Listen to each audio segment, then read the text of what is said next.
Ще далеко не повний перелік. Наші воїни не зупиняються, і це лише питання.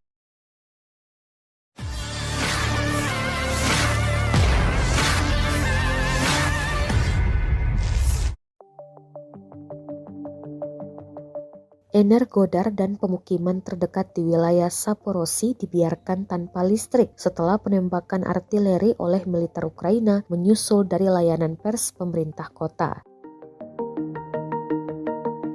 Selama penembakan, sebuah ledakan dicatat di area switchgear yang terletak di pembangkit listrik termal. Setelah itu listrik padam di seluruh Energodar dan pemukiman terdekat, kata laporan itu dikutip oleh Interfax. Tampak asap tebal membumbung tinggi dan beredar di Telegram pada Minggu 9 Oktober. Ahli sedang bekerja untuk menghubungkan kembali sistem kesaluran darurat untuk melanjutkan pasokan listrik tambah layanan pers. Pada 4 Oktober diketahui bahwa jam malam diberlakukan sementara di Energodar dan pukul 20 hingga 6 pada waktu yang ditentukan dilarang untuk bergerak di sekitar kota tanpa izin khusus, serta pekerjaan outlet 24 jam di kota. Pada hari yang sama, angkatan bersenjata Ukraina menembaki area TPP di kota.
Terima kasih sudah nonton.